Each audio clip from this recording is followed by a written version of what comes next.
सुनवा समझवा तो यो कहानी समझ में आई। कहानी आप लोग सुना तो बा, लेकिन समाज की जो सच्चाई है कवि जी बतावे के कोशिश करे हैं अभी राह में। ए भैया सिटी रोका तो आज सिटी 4 लाइन घूम के की भाव से आवा बरे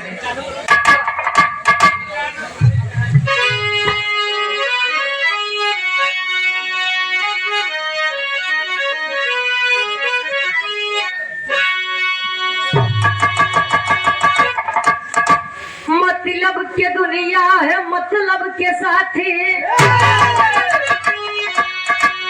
अरे सदा प्यारे मतलब से देता है भाई, मतलब से राखी बहन बांधती है,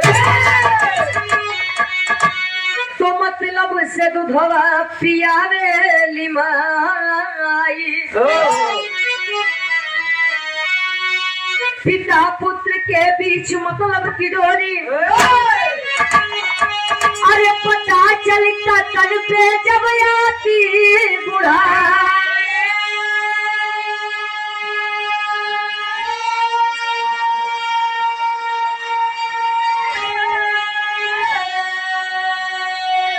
तो लेते विरासत वरासत में सारी रुचि गया बचिया मतलब से भाई।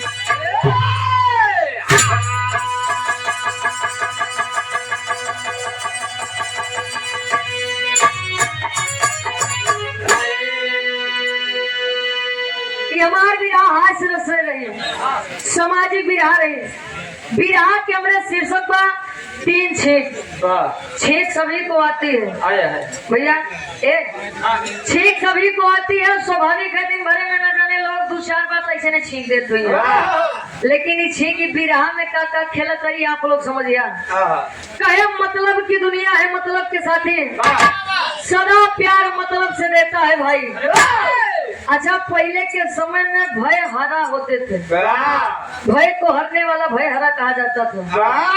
आज के समय में भय करा पैदा होता है, भय को पैदा करने वाला। राजेश साहनी जी सराय मोहन से गार्जियन जी के द्वारा 51 रुपए का महान आशीर्वाद।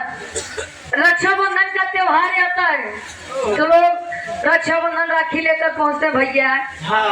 आइए 10 रुपये के राखी बांध ले तो चांदी वाली राखी के रिवाज आइए राखी बांध देने एक डब्बा मिठाई लाई दे। अब समझा तक 5000 के साड़ी तो मिलवाई करी, आऊ तो विदाई 1000-1500 भैया देवे करिए। तो वहाँ भी एक स्वार्थ होता है। अगर भाई लायक है आप उसे राखी बांधिए ना बांधिए, लेकिन वो आपकी हिफाजत करेगा। छोटी सी बहन अनीसा, छोटी सी परी, 51 रुपए का महान आशीर्वाद दिला। हम खुद नहीं ने जगह जगह हम खुद ही मांगत है। पढ़ लिख के अपने जिला जवार के नाम रोशन करा, अपने माई बाबू के नाम रोशन करा। कहा गया है पूत कपूत तक का धन संचय, अब पूत सपूत तक का धन संचय। अगर लड़किया लायक बा तो का करे, पैसे इकट्ठा करत बाटे। लायक बा सपूत बा आज कमाता है, आपको पे कोनो जिंदगी बिता ली जाए। अब पूत कपूत तक का धन संचय, लड़किया अगर नलायक हो तो क्या करे, रुपये इकट्ठा करता है, मेहनत मजदूरी कई के बैंक में जमा करता है, अल्लाह के पहुंचा वही ठेका पे भैया। क्या मतलब पैसा के। कवि जी विराह में बहुत सुंदर गजल के भाव देते हैं। कैसे?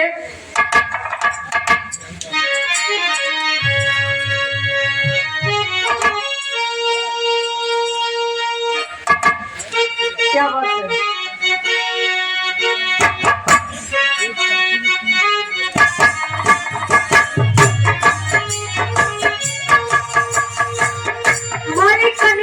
परवरदिगार अल्लाह से फरियाद करे। हिंदी दुनिया वालों ने गाया, मेरे जिंदगी के मालिक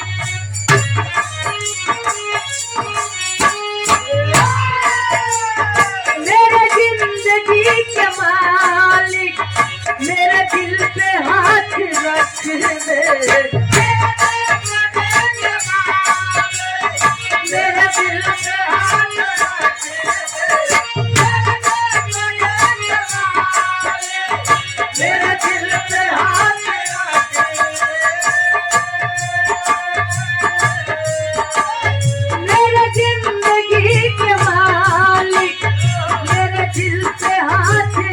आखिर में तेरे आने की खुशी में, तेरे आने की खुशी में मेरा दम निकल जाए, तेरे आने की खुशी में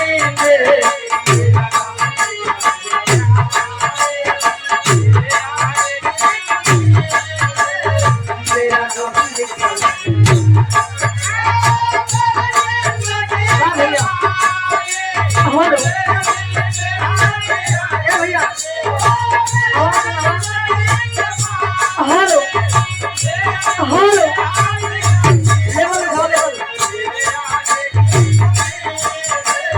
तेरे आने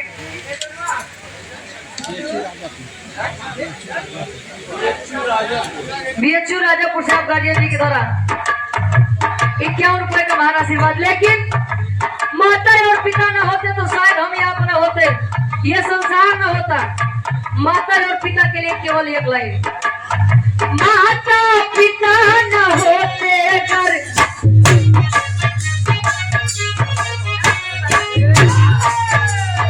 माता पिता न होते अगर हम भी जन्म न पाते।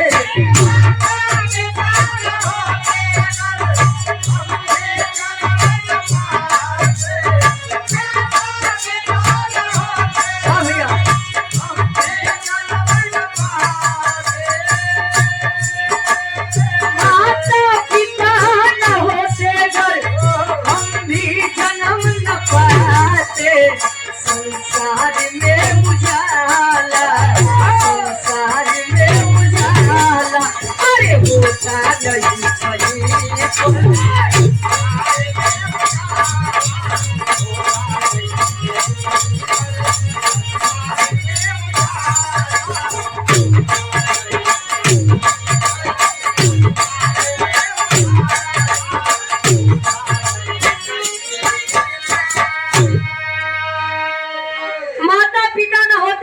नहीं जन्म न पाते, संसार में उजाला होता नहीं कहीं पर।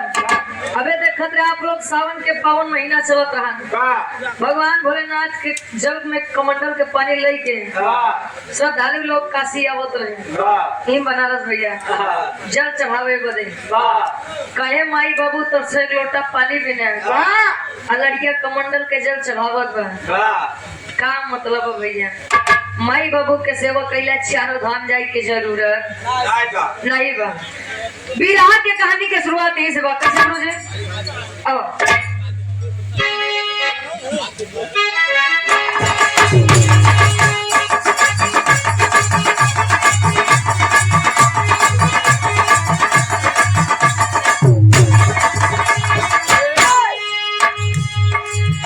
एक था गांव जहाँ एक वृद्ध रहता था, एक था गांव जहाँ एक वृद्ध रहता था, जाए का साथ यही बस खाया करता था।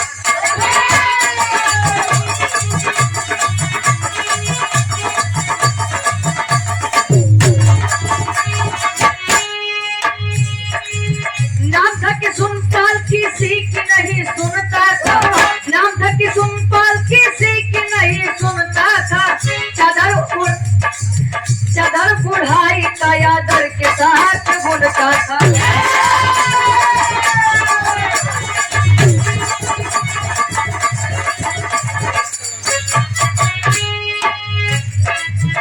जब तो बेटे आई जिसको दो थी बहुरिया, तो बेटे आई जिसको दो थी बहुरिया, तो बेटे आई जिसको दो थी बहुरिया थी, तो बेटे आई जिसको दो थी बहुरिया थी, थोड़ा हरामी किस्म लहुरी बहुरिया थी।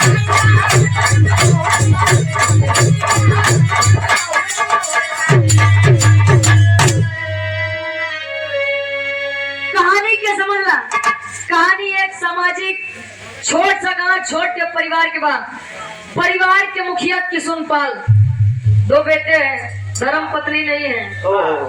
बड़का लड़का और छोटा लड़का के पढ़ाई लिखाई के समय रहते शादी विवाह कर दिए। किशुनपाल की एक आदत थी, अच्छा पहले के पुरानिया खाए पिए में बड़ा शौकीन होते, चाहे खाए चाहे पिए वो उनका ऊपर निर्भर करते। ए भैया शांत रह भैया, पहले के पुरनिया काका दादा लोग खाए में बड़ा शौकीन रहे और काका दादा हरे बैठे में आज वाले जनरेशन वाले घरे पहुंच गए भैया।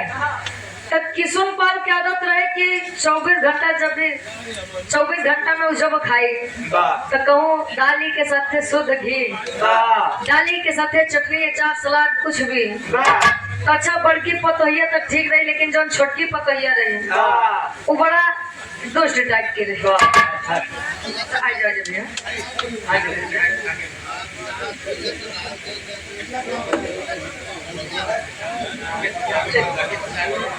अच्छा। राकेश पंजाबी ढोल आप ग्राम सराय मोहाना सामनाथ वाराणसी से गार्जियन जी के द्वारा राकेश साहनी जी सुंदर पुष्प पंखुड़ियों में बिठा हारी 51 रुपए का महान आशीर्वाद। एक दिन दुल्हैया बने दुल्हाओं का बुलाए के हमार बात सुना कहे का सुनी बोल कहे तनी बतावा तहार बाबू जब बुढ़ौती में इतना खात है जवानी में कितना खात तेनके जब जवानी रही हुई तब कितना खात हुई कहे मतलब कहे सुनो बताओ तरी एक लाइन इलाहाबादी गीत लगत बा अब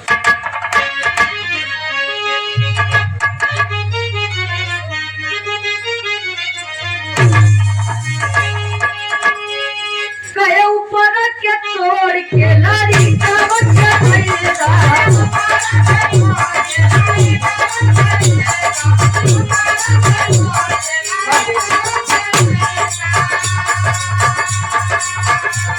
ससुर अपने पतोह का समझावे बहू का समझावे अरे ऊपर के तोड़ के लारी का बच्चा धैदा ऊपर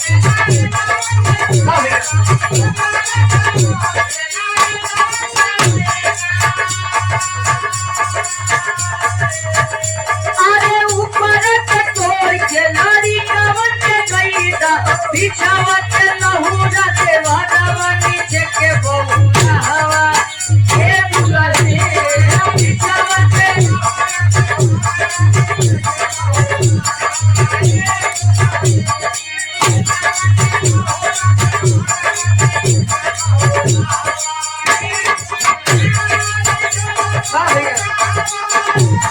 पीछे के बहुरा हवा रे सुनाए अरे बिछावा के लहूरा के वादावा नीचे के बहुरा हवा ए दुलारे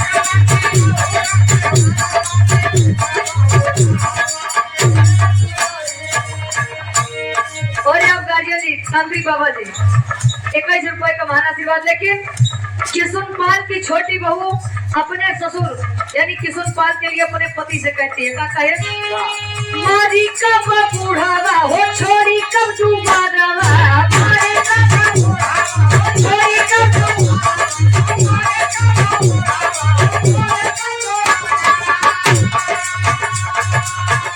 अरे मारी कब बूढ़ावा हो छोड़ी कब डूबावा मारावा से बोलेली पतोहिया बहुत खिसियाई रे भाई रे भाई